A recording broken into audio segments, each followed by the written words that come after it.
الحمد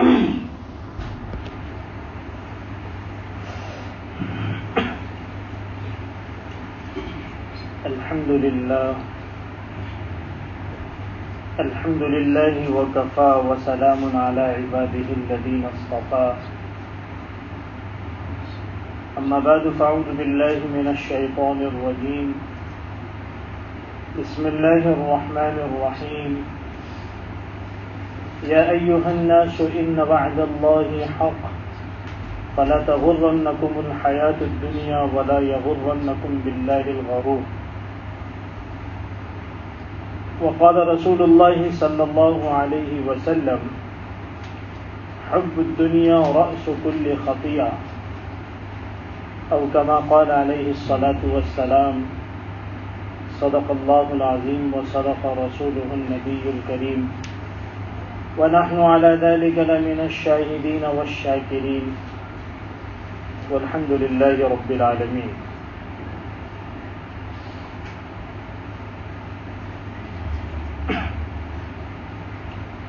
انسان کے ظاہر کا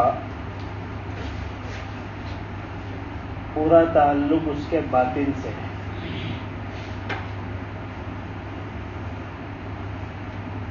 اگر اس کا باطن اور اندرون بہتر اور اچھا ہے تو اس کا ظاہر بھی اچھا ہوگا، اور اگر اس کا باطن اور اندرون یعنی اس کی دل کی کیفیتیں صحیح نہیں ہیں تو نہ اس کا ظاہر اچھا ہوگا، اور اگر وہ ظاہری اعمال کچھ کرتا ہوا نظر بھی آ رہا ہے تو اللہ تبارک و تعالیٰ کے نزدیک ان ظاہری اعمال کی کوئی حیثیت نہیں. اسی وجہ سے حضرات انبیاء کرام علیہم الصلاۃ والسلام جہاں اعمال ظاہرہ کی تعلیم اور ترغیب دیا کرتے تھے وہیں پر اعمال باطنہ کی بھی تعلیم اور ترغیب دیا کرتے تھے. قرآن کریم میں حضور اکرم صلی اللہ علیہ وسلم کی بحیثیت ایک رسول اور ایک نبی ہونے کے جو ذمہ داریاں بیان کی گئی ہیں اس میں اعمال ظاہرہ کو بھی بیان کیا گیا ہے اور اعمال باطنہ کو بھی بیان کیا گیا ہے. چنانچہ ایک آیت میں ہے هو الذی بعث فی الامیین رسولا منہم یتلو علیہم آیاتہ ویزکیہم ویعلمہم الکتاب والحکمہ وإن كانوا من قبل لفی ضلال مبین. اللہ وہ ذات ہے جس نے انہی لوگوں میں سے ایک نبی بھیجا. اس کے اب کچھ کام بتائے جا رہے ہیں جو بنیادی کام ہے. ایک رسول کا بنیادی مشن ہے یتلو علیہم آیاتہ. سب سے پہلے وہ قرآن کی آیتوں کو ان کے سامنے پڑھ کر دکھلاتے ہیں، سناتے ہیں. یہ اعمال ظاہرہ سے تعلق رکھتا ہے، قرآن کو سامنے رکھنا، پڑھنا. پھر فوراً اللہ فرماتے ہیں وَيُزَكِّيهِمْ، اور وہ ان کا تزکیہ فرماتے ہیں، یعنی ان کے دلوں میں اور ان کے باطن میں اور ان کے اندرون میں جو بہت ساری خرابیاں ہیں جو ہر انسان میں ہوتی ہے اس کی اصلاح فرماتے ہیں، اس کا تزکیہ فرماتے ہیں، اس کو صاف کرتے ہیں. جیسے آپ نے دیکھا ہوگا ہنڈیا ہوتی ہے، اس میں کوئی چیز پکائی جاتی ہے تو جب وہ چیز نکال کر انسان کھا لیتا ہے تو اندر سے مانجنا پڑتا ہے، خوب گھس گھس کے اس کو دھونا پڑتا ہے. کیوں؟ اس لیے کہ اندر بہت ساری چکنائی، بہت ساری اور خرابیاں جمی ہوئی رہتی ہے۔ اسی طریقے سے انسان کے دل میں اور انسان کے باطن میں بہت ساری خرابیاں ہوتی ہیں، اور عام طور پر انسان کو اس کا اندازہ بھی نہیں ہوتا۔ تو حضور کی ذمہ داریوں میں پہلی ذمہ داری ظاہر کی اصلاح بتائی، اور فوراً اس کے بعد فرمایا وَيُزَكِّيهِمْ، ان کی ذمہ داری باطن کی اصلاح بھی ہے۔ کیوں؟ اس لیے کہ اگر باطن کی اصلاح نہیں ہوگی، دل کی دنیا صحیح نہیں ہوگی، تو ظاہر کا یا تو عمل ہی نہیں ہوگا، یا اگر کچھ عمل نظر بھی آئے گا تو وہ بے روح ہوگا، اس کے اندر کوئی کیف اور مزہ نہیں ہوگا، اور اللہ تبارک و تعالیٰ کے یہاں پر اس کی کوئی قبولیت نہیں ہوگی۔ وَيُعَلِّمُهُمُ الْكِتَابَ وَالْحِكْمَةَ، اور یہ نبی کتاب اور حکمت کی تعلیم دیتے ہیں، دین سمجھاتے ہیں، قرآن سمجھاتے ہیں۔ اللہ کے رسول صلی اللہ علیہ وسلم اپنے قول اور اپنے عمل کے ذریعے سے اللہ تبارک و تعالیٰ کی منشا اور مراد کو سمجھاتے ہیں۔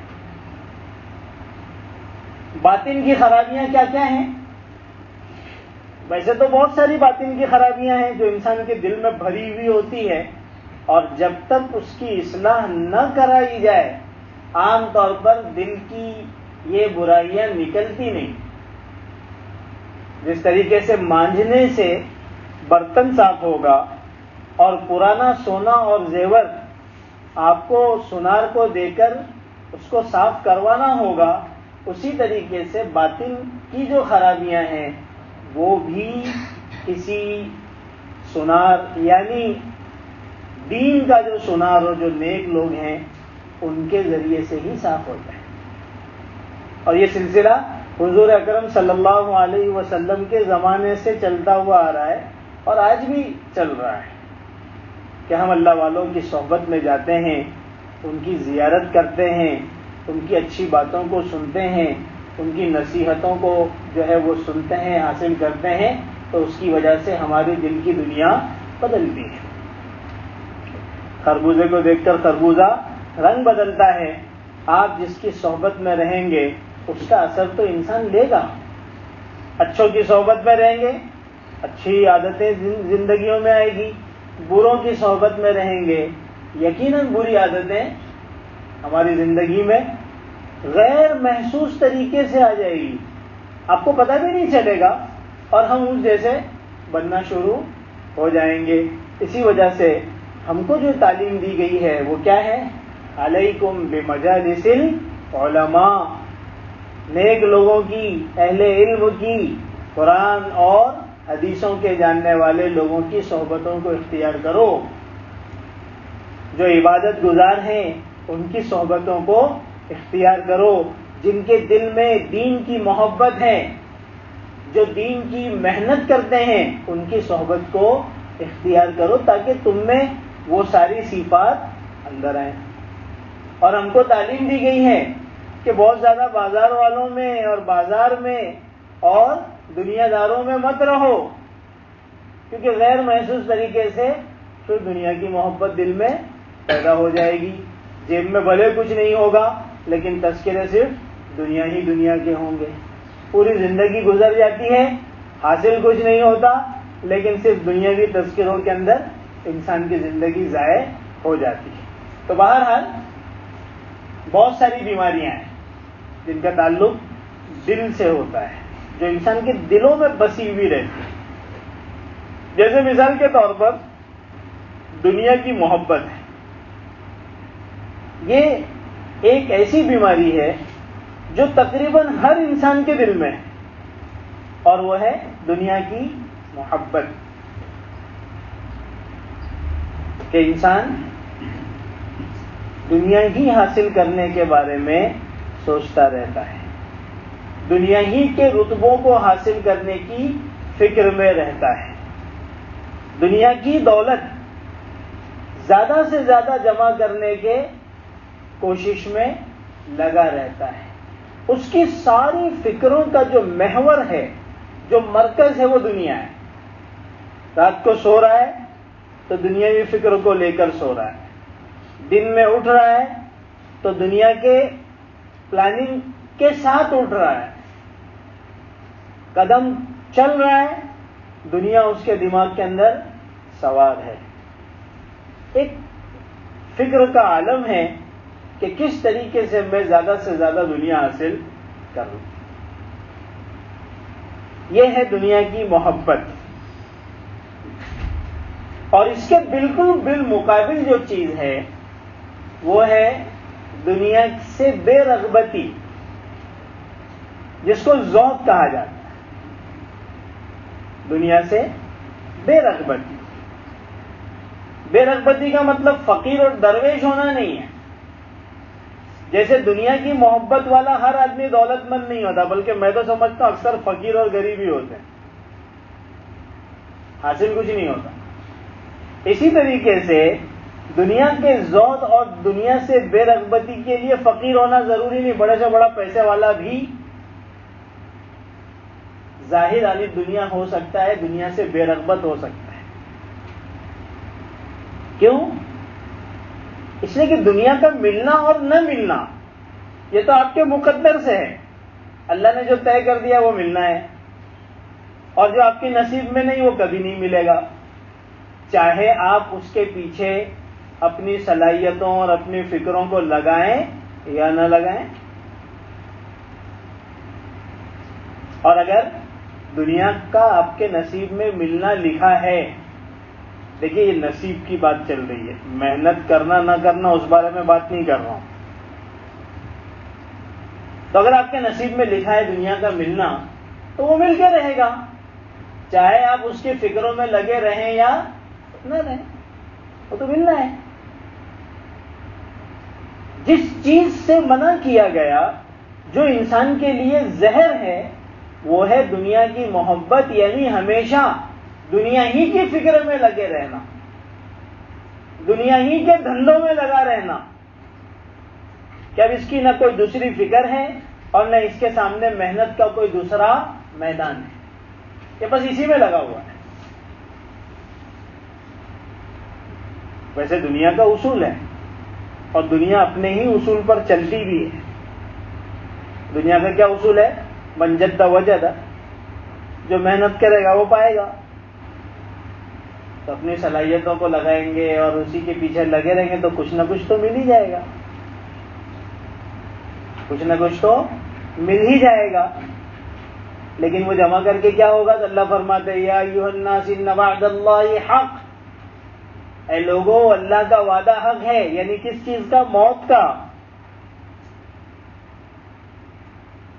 اگر تم نے اپنی پوری زندگی، اپنی پوری صلاحیت، اپنی پوری طاقت اور اپنی پوری محنت اس کے پیچھے لگا بھی دی اور دنیا اپنے ضابطے کے مطابق من جد وجد کچھ آپ کو مل بھی گیا، تب بھی موت یہ ساری چیزیں تم سے چھڑا دے گی۔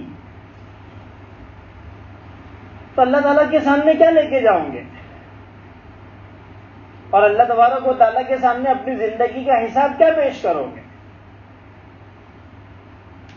اور پھر سب سے بڑا نقصان یہ ہے کہ جن کے دلوں میں دنیا بسی ہوئی ہوتی ہے، دیکھیے دنیا کی محبت تو ہر ایک کے دل میں ہے، لیکن اس کو کنٹرول میں رکھنا اور اس کا صحیح استعمال اور مصرف تلاش کرنا یہ اصل ذمہ داری ہے۔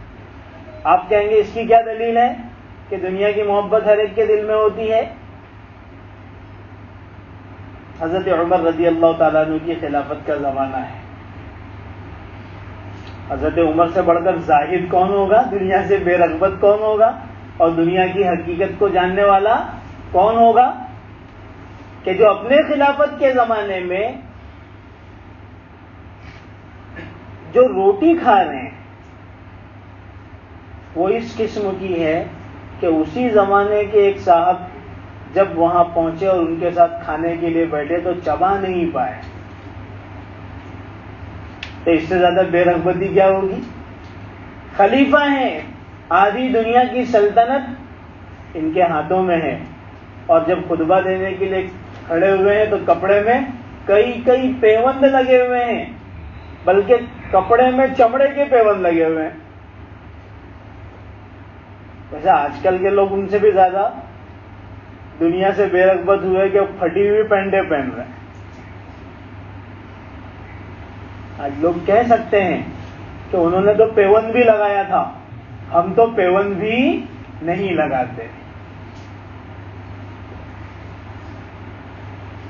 تو بہرحال حضرت عمر رضی اللہ تعالیٰ عنہ کی خلافت کے زمانے میں کسی ملک سے مال غنیمت آیا اور بے حساب آیا. حضرت عمر قد میں بہت لمبے تھے، بہت وجیح تھے، بہت خوبصورت تھے. تو مسجد نبوی کے صحن میں وہ مال غنیمت بوریوں کے ساتھ ساتھ کھول کر ڈالا جاتا ہے. جیسے اناج کیسے کھول کے ڈالتے ہیں تو پورا ڈھیر جمع ہو جاتا ہے. اس زمانے میں سونے اور چاندی کے سکے اور سونے اور چاندی کی اینٹیں غنیمت میں آئی تو ڈالا جا رہا تھا اور وہ ڈھیر جمع ہو رہا تھا.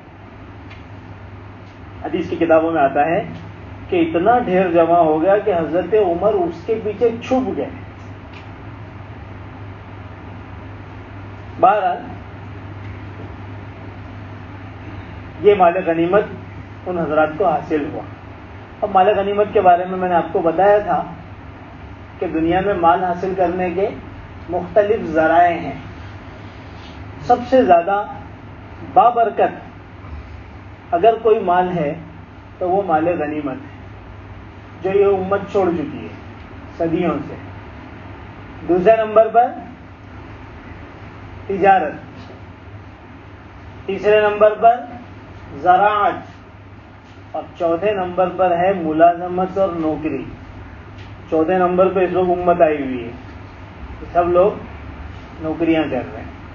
12 تو حضرت عمر نے اس زمانے میں جب یہ سب چیزیں جمع ہوئی تو اس وقت ایک بات فرمائی کہ اے اللہ تو جانتا ہے کہ ہمارے دلوں میں دنیا کی محبت ہے. اس بات کا حضرت عمر نے اقرار کیا. اے اللہ تو ہمیں اس دنیا کی دولت کے صحیح استعمال کی توفیق عطا فرما. یہ اصل چیز ہے. اس لیے اگر کوئی یہ کہے کہ میرے دل میں دنیا کی محبت نہیں ہے تو علماء نے یہ بات لکھا ہے کہ یہ جھوٹ ہے کہ اگر محبت نہیں ہوتی تو حضرت عمر کے دل میں نہیں ہوتی. دنیا سے تعلق تو ہر انسان کو ہوتا ہی ہے. اصل یہ ہے کہ دنیاوی دولت کا استعمال کس طرح سے کیا جا رہا ہے وہ دیکھا جائے گا. تو بہرحال میں یہ کہہ رہا تھا کہ دنیا کی جو محبت ہے اس سلسلے میں اللہ کے رسول صلی اللہ علیہ وسلم نے جو بات ارشاد فرمائی وہ یہ ہے کہ حب الدنیا رأس کل خطیہ. دنیا کی محبت ہر خطا اور غلطی اور ہر جرم کی وجہ ہے، سبب ہے. عام طور پر جتنی بھی گناہ کی شکلیں ہیں، جتنے بھی جرائم ہیں، آپ دیکھیں گے اس کے پیچھے آپ کو دنیا کی محبت ہی ملے گی. مثال کے طور پر ایک چور چوری کرتا ہے، ڈاکہ ڈالنے والا ڈاکہ ڈالتا ہے، ظالم ظلم کرتا ہے، لوگوں کے چیزوں پر ظالمانہ طور پر قبضہ کر لیتا ہے. یہ کیوں کر رہا ہے؟ اس لیے کہ دنیا کی محبت دل میں بیٹھی ہوئی ہے کہ زیادہ سے زیادہ دولت کو کسی طرح سے بھی حاصل کیا جائے. ایک آدمی بدکاری کرتا ہے اور گناہوں کے اندر لگا ہوا ہے. کیوں؟ اس لیے کہ نفسانی خواہشات جس کا تعلق دنیا سے ہے اس کی لذتوں کو وہ حاصل کرنا چاہتا ہے. تو جتنے بھی جرائم ہیں اس کے پیچھے اگر ہم دیکھیں گے تو کہیں نہ کہیں آپ کو دنیا کی محبت نظر آئے گی. اسی محبت پر کنٹرول کرنا اور اپنے دل سے اس کو نکالنا یہ ضروری ہے. کیوں؟ اس لیے کہ جس دل میں دنیا کی محبت ہوگی اس دل میں خدا کی محبت نہیں آ سکتی. یہ نہیں ہو سکتا کہ بیک وقت خدا سے بھی تعلق ہو اور دنیا سے بھی محبت ہے. اگر کوئی یہ سوچتا ہے تو وہ دھوکے میں. اور اگر خدا کی محبت دل میں نہیں ہوگی تو کیا ہوگا کہ تسبیح تو لے کے جپ رہا ہوگا اور سجدے کے ٹھونگے تو مار رہا ہوگا، لیکن ان سجدوں میں اور ان تسبیحوں میں اور ان وظائف میں کوئی دم نہیں ہوگا، کوئی روح نہیں، کیونکہ تو بغیر خدا کی محبت کے چل رہے ہیں۔ جیسے آج کی تاریخ میں عام طور پر لوگوں کے ہاتھ میں تسبیحات ہیں، اچھی چیز ہے، کسی کی نیت پر ہم نہیں بول سکتے ہیں، لیکن دنیاوی مصروفیتوں میں اور دنیاوی مشغولیتوں میں ایسے ہیں کہ ان کا سارا وقت اسی میں گزر رہا ہے۔ تو دل کے اندر بیک وقت دو چیزیں ایک ساتھ جمع نہیں ہو سکتی۔ تو پھر سوال یہ آتا ہے کہ بھائی جب ہم دنیا میں رہتے ہیں اور دنیا کو برتتے ہیں اور دنیا ہمارے لیے ضروری بھی ہے، تو یہ کیسے ممکن ہے کہ دنیا کی محبت ہمارے دل میں نہ آئے؟ اس کو اللہ والوں نے بڑے اچھے انداز میں سمجھایا کہ بھئی یقیناً دنیا ضروری ہے، لیکن اس میں دو چیزوں کو سمجھنا ضروری ہے کہ ہمارے لیے دنیا ضروری ہے، اس کا مطلب کیا ہے؟ ارے بھئی بھوک لگے گی تو کھانا چاہیے، پیاس لگے گی تو پانی چاہیے، رہنے کے لیے گھر چاہیے، پہننے کے لیے کپڑے چاہیے، بہت ساری دیگر ضروریات ہیں، وہ ضروری ہیں۔ اس کا درجہ کیا ہے؟ کتنی ضروری ہے؟ یہ اتنی ہی ضروری ہے جتنا ہمارے لیے ٹوائلٹ ضروری ہے، جتنا ہمارے لیے بیت الخلاء ضروری ہے۔ ضروری تو ہے لیکن بیت الخلاء کی طرح ضروری ہے۔ کیا مطلب؟ ایک آدمی ایک اچھا سا گھر بنائے، بنگلہ بنائے، اس کے اندر وہ مختلف جو ہے وہ الگ الگ روم بناتا ہے کہ بھئی یہ ڈائننگ روم ہے اور یہ بیڈ روم ہے اور یہ ماسٹر بیڈ روم ہے اور یہ کچن ہے اور یہ ملاقاتی روم ہے، بہت سارے وہ الگ الگ روم جس کی جیسی اپنی حیثیت ہے وہ اس حساب سے بناتا ہے۔ سب کچھ ہو اور اس آپ کے بنگلے میں ٹوائلٹ نہ ہو تو کیا آپ کا بنگلہ کمپلیٹ کہلائے گا؟ کوئی مہمان آئے گا، آپ نے اچھے سے اچھا کھانا کھلا دیا، بولا مجھے ذرا جانا ہے واش روم، تو کہا کہ بھئی ہمارے سے واش روم کے بارے میں پوچھ رہے ہو؟ اتنی گندی چیز ہم اپنے گھر میں بنائیں گے؟ تو وہ آپ کا مہمان آپ سے راضی ہوگا یا ناراض ہوگا؟ ارے بھائی گندی تو چیز ہے لیکن وہ انسان کے لیے ضروری ہے، ہم کہاں جائیں گے؟ بالکل اسی طریقے سے انسان کے لیے دنیا ضروری ہے۔ تو جس طرح وہ گھر والا اپنے اس بیت الخلاء کی فکروں میں بیٹھا ہوا نہیں رہتا اور ہمیشہ اس کے دماغ میں بیت الخلاء ہی گھومتے نہیں رہتا، سمجھنے کی چیز ہے۔ کاش کہ ہمیں یہ بات سمجھ میں واقعتاً آ جائے تو ہماری زندگیوں کا رخ بدل جائے کہ ہم کس چیز کے پیچھے اپنا سب کچھ جو ہے وہ قربان کیے ہوئے ہیں۔ تو ایک آدمی صرف بیت الخلاء ہی کے تعلق سے سوچتا نہیں رہتا ہے، ایک ضرورت کی چیز ہے، اچھا خاصا ڈھنگ کا بنا دیا بس کافی ہے۔ بالکل اسی طریقے سے انسان کو اپنی دنیا کے بارے میں سوچنا تو ہے، وہ ضروری تو ہے، لیکن اپنے 24 گھنٹے اپنے دن رات اپنی ساری صلاحیتیں اسی کے پیچھے صرف کرنا یہ کوئی عقل مندی نہیں ہے۔ تو ضروری تو ہے لیکن ایسا ضروری نہیں ہے کہ اپنی ساری صلاحیتیں اس کے پیچھے لگ جائے، ایک بات۔ دوسری بات یہ ہے کہ دنیا ضروری تو ہے لیکن وہ کب تک ہمارے لیے مفید ہے؟ ضروری مفید جب تک کہ یہ ہمارے دل میں نہیں ہے۔ جس دن یہ ہمارے دل میں اتر گئی، جیسے ہم سب کے دلوں میں اتری ہوئی ہے، اس دن یہ ہمارے لیے زہر حلاحل ہے، یہ ہمیں کیا کر دے گی؟ ختم کر دے گی۔ اس کو حضرت مولانا رومی رحمۃ اللہ علیہ نے بڑی اچھی مثال سے سمجھایا۔ فرمایا کہ دیکھو کشتی چلانے کے لیے پانی ضروری ہے، بغیر پانی کے کشتی چل ہی نہیں سکتی۔ کشتی یہ ہے انسان اور پانی یہ ہے دنیا.